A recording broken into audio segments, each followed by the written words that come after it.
In a series of 4 videos, I'm going to tell you about a project which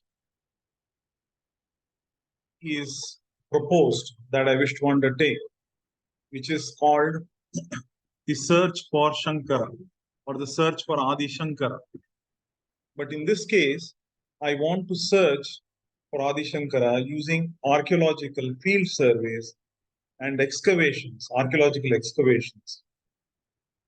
And this kind of an approach has not been taken yet in the case of Shankara.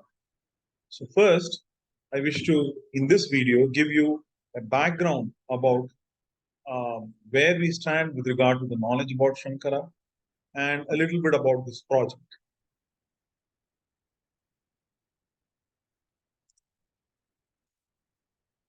So first, as I said, background, but I would like to state that this particular project is basically an academic research project, which is not political in any way. Okay? And it is not connected or concerned with the histories of the various Shankarite institutions, which mean the various Shankara Mathas.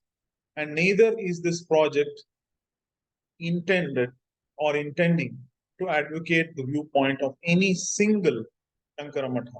And I think that that's a very important point to keep in mind, that this is basically purely academic research, not connected with any sort of history of the Mathas. It really focuses on the early tradition of Shankara. That is the most important operative phrase, that this project is focused on the early tradition of Shankara or the early Shankara tradition in India. Now, you may ask, why is it that we need to have a project that studies Shankara? And let me just tell you that the biographies that have been written about Shankara, which are known as the Shankara Dikvijayas, they are all pretty recent in a sense. They date from the 16th to about the 20th century. And so they are far removed from his time. Unfortunately, at the time when Kaladi was sort of brought to the attention of the world, or when Kaladi became known to the world, there were no surveys, ground surveys. There were no excavations done at the spot before these modern temples that you see here in these photographs. This is, the complex which is called the Adi Shankara Janmabhoomi Kshetram, and on the right, the insides. Here you see his mother Adi Shankara Aryamba's Samadhi, and here is the famous stone lamp which was perpetually kept burning by Shankara's family. Shankara's family reside in Kaladi still, which is really an amazing thing. And it is really quite a chilling experience to meet them. And they had kept this stone lamp burning for centuries. Excuse me. And now we have this modern structure that engulfs this. In addition to that, until recently, no survey of the Indological record, which means the images, the temples, and inscriptions related to Shankara, were done anywhere in India. And this is a very sad state of affairs when it comes to Shankara.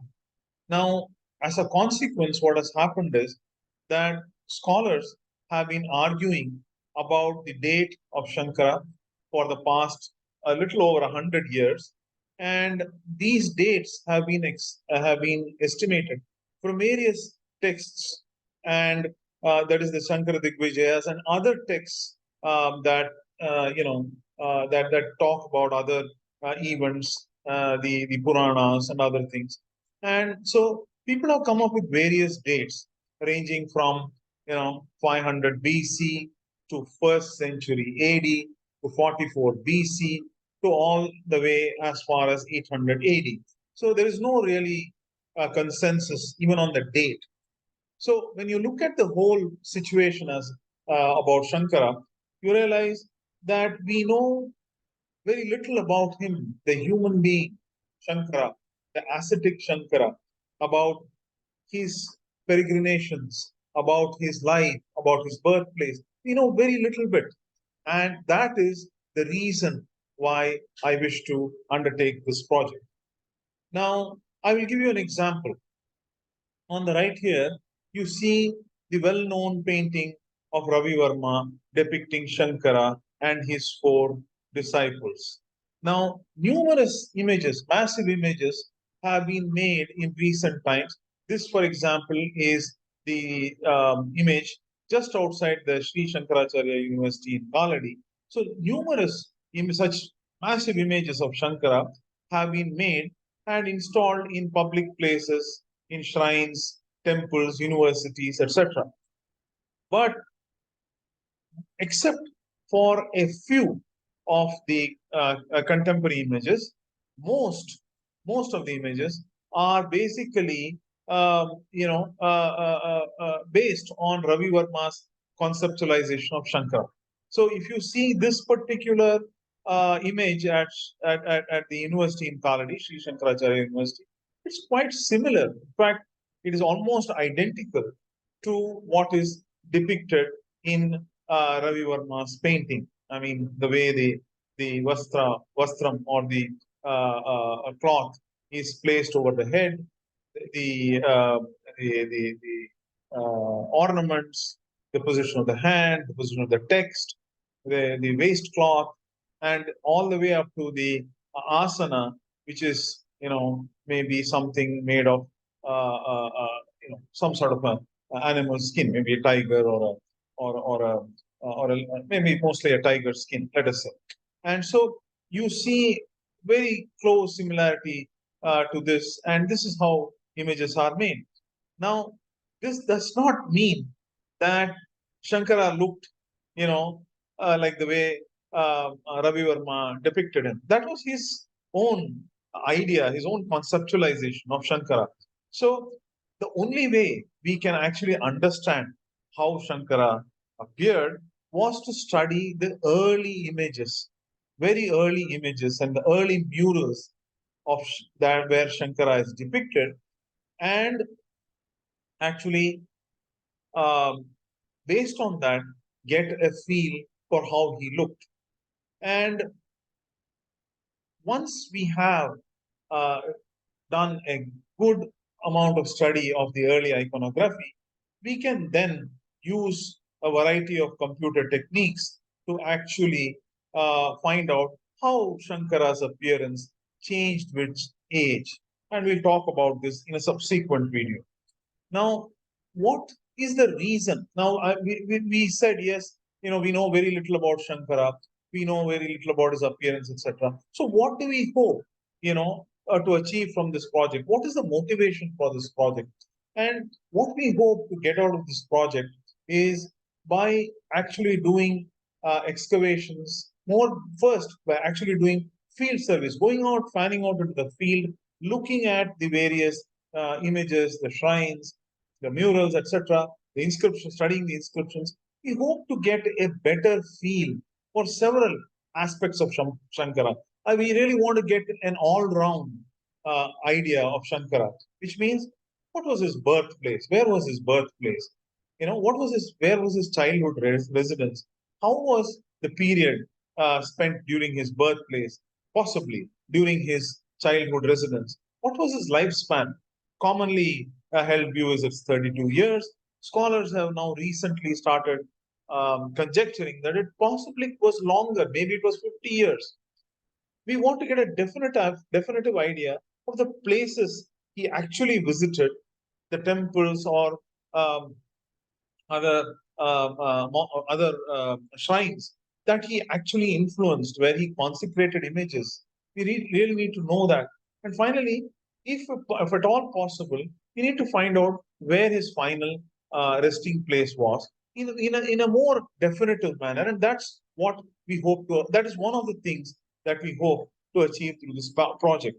Once we have a very clear idea of his peregrinations, through analysis of the various places where he went, and actually finding the finding the evidence on the ground as to what is there in these places, we can actually come up with a much more credible account of Shankara's life.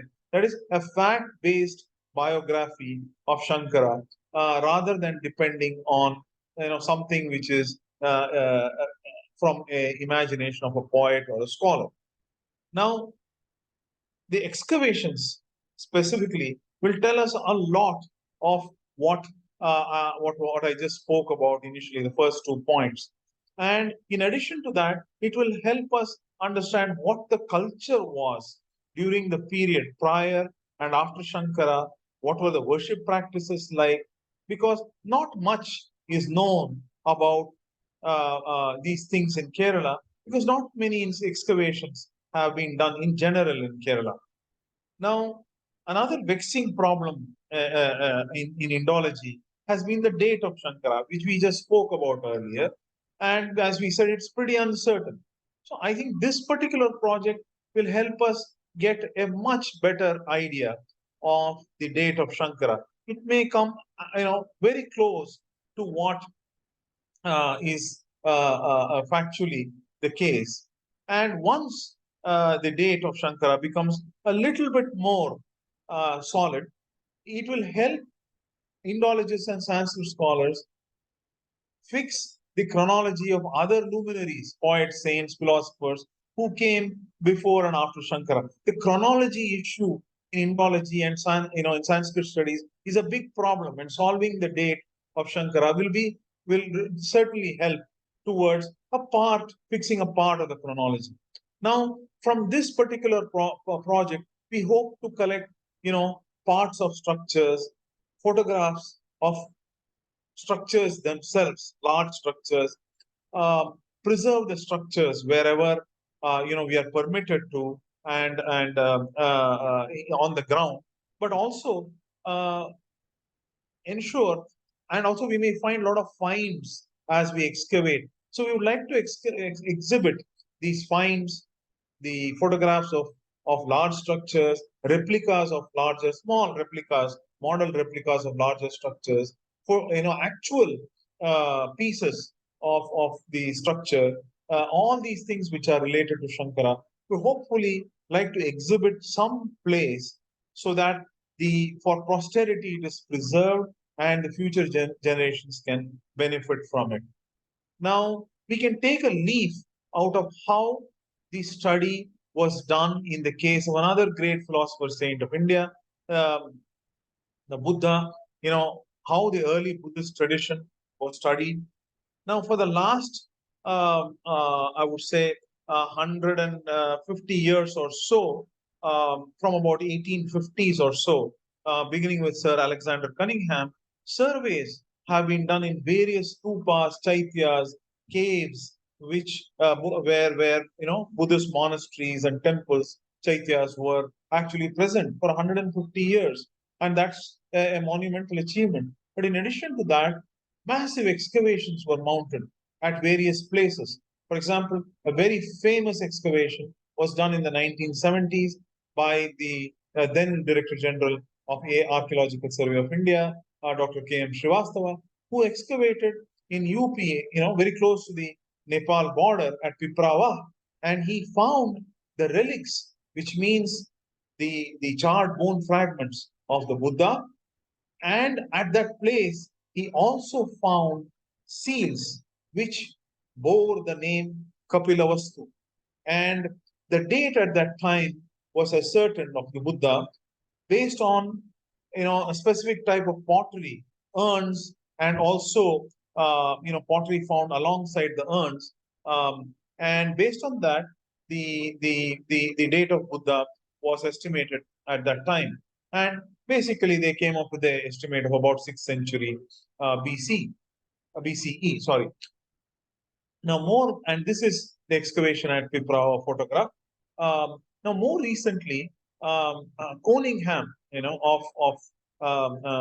from UK, along with a team in Nepal, excavated within the temple of Maya Devi, that is Buddha's mother at Lumbini.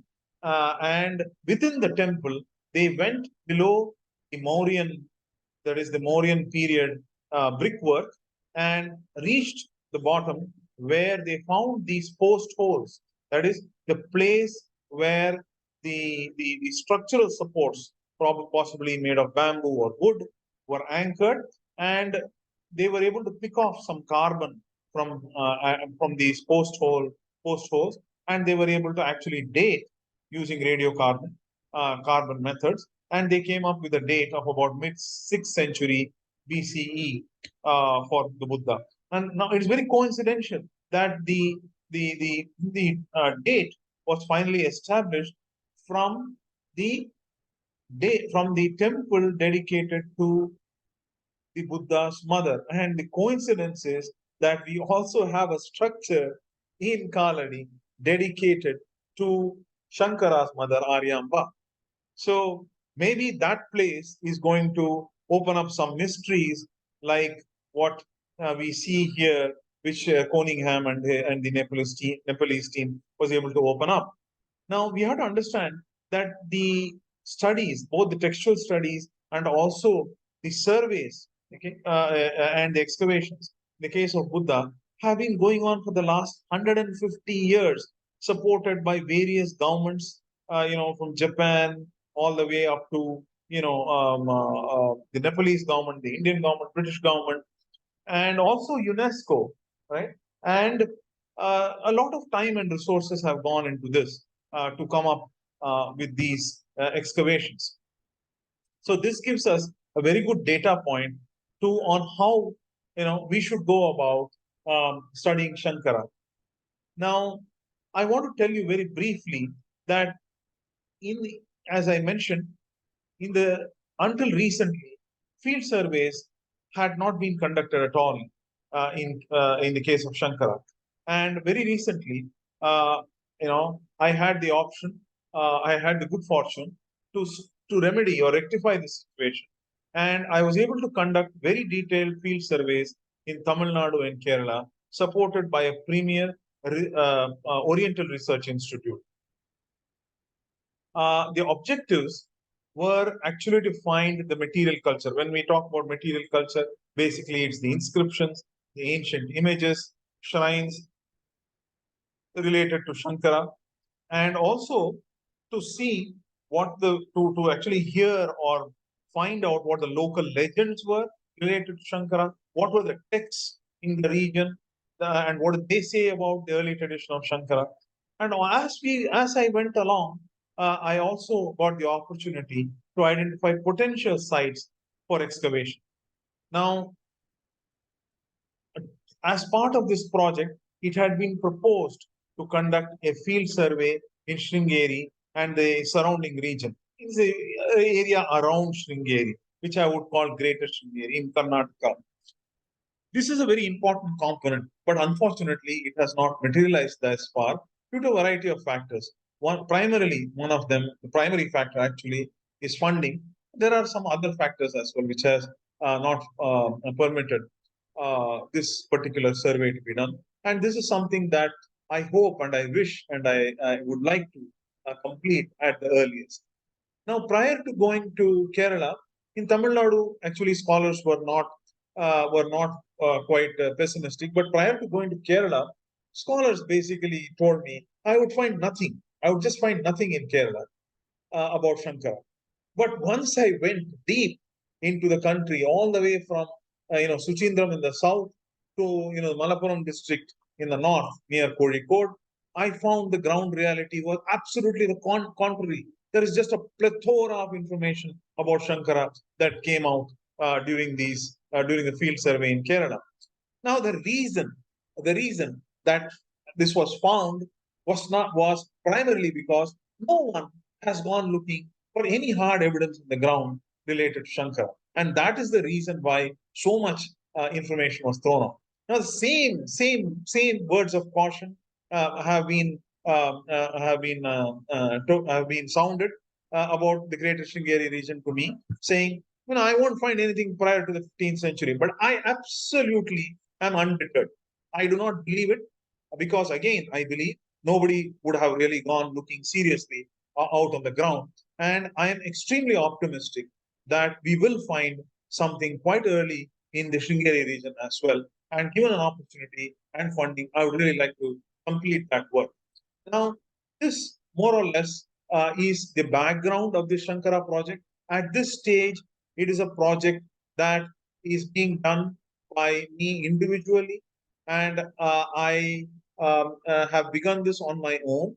And I realize that this is a very vast project, and I will tell you the various stages of it as I go along.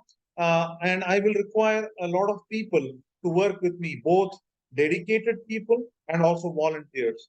And if anybody wish to work, voluntarily with me, they are most welcome to, because this is a very large project. So, having completed this, I am now going to tell you in more detail in the next video about the recent field surveys and the results that came out from these field surveys in Tamil Nadu and Kerala. Thank you very much.